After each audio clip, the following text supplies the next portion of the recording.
நானே இந்த 38 கோள்களிலும் சரி ஒரு குடத்தை வைத்து தண்ணீர் கோரி கொண்டு வருகிறேன். அந்த சமயத்தில் என்னுடைய 38 கோணையும் ஒரே கோணாக அடித்து நிமித்தி விட்டாயே ராமா.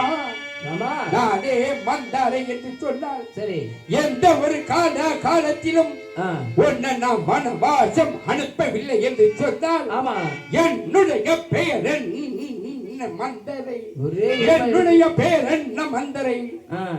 யாராவது சாபங்கள் விட்டு செல்கிறாள். சகல பேரமாக வந்தது பத்தாது என்று சொல்லி சாபத்தை எல்லாம் விட்டு செல்கிறார்.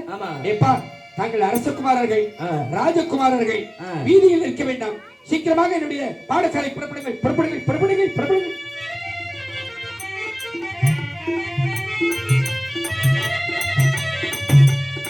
மந்திரி மகாராஜா, ஏதோ ராமா லட்சுமண களஞ்சத்தை திறந்து சீக்கிரமாக தான தர்மங்களை செய்ய வேண்டும். ஆமா, உத்தரவு மகாராஜா.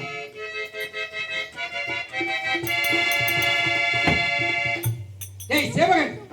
ஐயா மகாராஜா வணக்கம். மகாராஜாவின் உத்தரவு. எப்படி? என்ன மகாராஜாவுக்கு சத்துணவு? உத்தரவு. ஏய் சத்துணவு இல்லடா, அப்புறம் என்ன உணவு? மகாராஜாவின் உத்தரவு. சரி, மகாராஜாவின் கட்டளை. கட்டளை.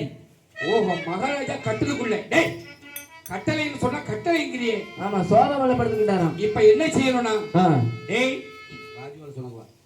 டேய், மகாராஜா என்ன சொல்லியிருக்கார் தெரியுமோ? என்ன சொல்லியிருக்கிறார்? ராமன் இந்த பூமியில் பிறந்தது யாருக்கும் தெரியாது. ஆமா, ஆகவே ராமா லட்சுமண பரதா கலங்க, அதாவது களஞ்சியத்தை திறந்து சரி குருடு நொண்டியுடன் ஏழை பிராமணர்கள் அனைவர்களையும் அழைத்து தான தர்மம் செய்ய வேண்டும். மகாராஜாவின் கட்டளை. சந்தோஷமா செஞ்சிடறேன், போயிட்டு வாங்க.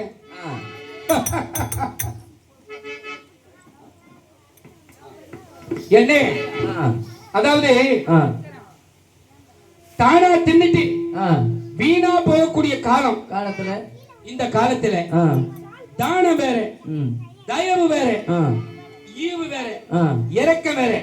யாரு செய்யக்கூடிய பைத்தியாரத்தனம்னு கேட்க. உன் சொத்தா போகுது. ஏன் சொத்தோ இல்ல உன் சொத்தோ சரி இல்ல பக்கத்து வீட்டுக்காரன் சொத்தோ. நான் என்ன சொல்றேன், இந்த காலத்துல கூப்பிட்டு ஒருத்தருக்கு 100 ரூபாய் கொடுத்தா என்ன செய்வான்? சந்தோஷமா வாங்கிட்டு அந்த பக்கம் போய் சொல்லுவான். என்ன சொல்லுவான் தெரியுமா? என்ன சொல்லுவான்? பைத்தியம் முடிச்ச பயபோல இருக்கு. அப்படி சொல்லுவாங்களோ? இருக்கு பையன் சும்மா போயிட்டு இருக்க, எனக்கு கூட்டி 100 ரூபாய் கொடுக்க பத்தியா பசின்னு சொல்லி 100 ரூபாய் கொடுக்குறான். அப்படிங்கக்கூடிய காலம் இந்த காலம். இதுல தானம் வேற, தயவு வேற, ஈவு வேற, இறக்கம் வேற. யார் செய்யக்கூடிய பைத்தியார் தானேங்க. நல்ல பாரு, சொன்னதே சொன்னாரு. சரி, வேற யார்த்தையும் சொல்லக்கூடாதா? நான் இப்படிப்பட்ட மனுஷன் தெரியுமா? நல்ல புண்ணியமா. அறுத்த கைக்கு சுண்ணாம்பு வைக்க மாட்டேன். நல்ல மனுஷன் கேட்டியா? அது மட்டும் இல்ல, பிச்சைக்காரன் வந்துட்டான்னு வச்சுக்கீங்க, நடவாசல்ல கெட்டி போட்டிருக்க நாய் அவுத்து விட்டுருவேன்.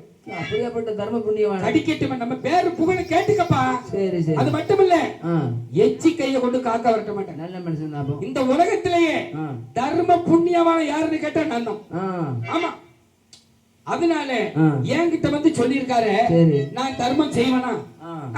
உலகத்துல நான் ஒருத்தர் தான் தர்ம புண்ணியவான இருக்கும்னு நான் கண்ட இடம் சொல்லிக்கிட்டே தெரியுறேன். ஒரு சொந்தக்காரன் வரமாட்டான், ஒரு பையன் சொந்தக்காரனை காமிச்சு நான் திம்பேனே தவிர ஆனா 10 பைசா கொடுக்க மாட்டேன். சரி சரி. ஆமா, எல்லாருக்கும் போட்டோ, எல்லாருக்கும் குடும்ப அட்டை, எல்லா ஆதார் கார்டையும் நான் வாங்கி வச்சிருக்கேன். நல்ல மனுஷன். எதுக்கு தெரியுமா? வெளிநாட்டுக்கு போக வேண்டிய வாய்ப்பு இருக்கு. அப்படி அன்னைக்கு இவங்களுக்கு ஆதார் கார்டை நான் காமிச்சு மொத்தமா நான் ஒரு அமௌண்ட் அடிக்கணும்னு பிளான் போட்டு உட்கார்ந்துருக்கேன். அப்படிப்பட்ட ஒரு நல்ல மனுஷன் கிட்ட நீ செத்தா பிழைக்க மாட்டப்பா. தான தர்மம் கொடுக்க சொன்னாரே, இவரெல்லாம் மனுஷனா?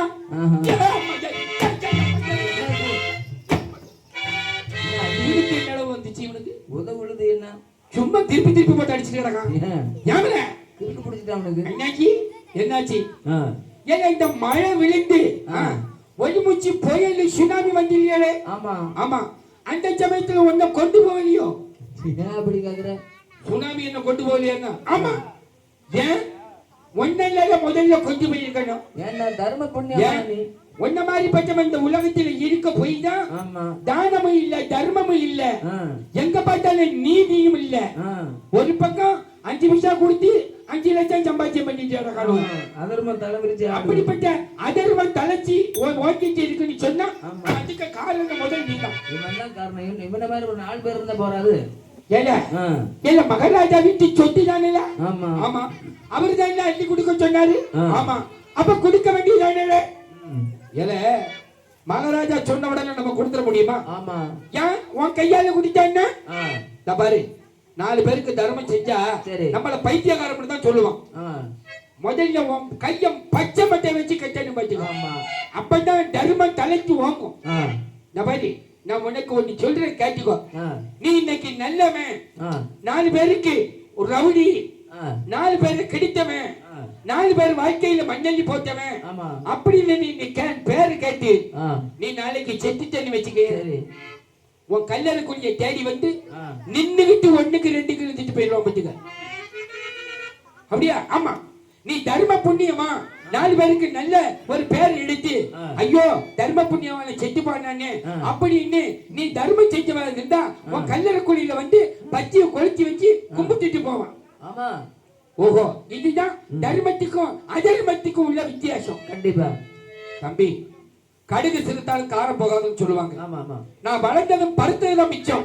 ஒன்ன மாதிரி அறிவு எனக்கு கொடுக்கல. கண்டிப்பா நான் தான தர்மம் செய்யறப்பா போயிரும். தான தர்மம் குடிக்கலன்னா கிட்டாப்பிள்ள ஒட்டிச்சு விடுவான். ஆமா, போல பெரிய ஊத்திரமா இருக்கு. குடுக்கணும்னு சொல்லிட்டோம்ல. ஏய் பிச்சைக்காரங்க எல்லாம் வாங்க, தான தர்மம் கொடுக்க போறோம். வாங்க வாங்க வாங்க.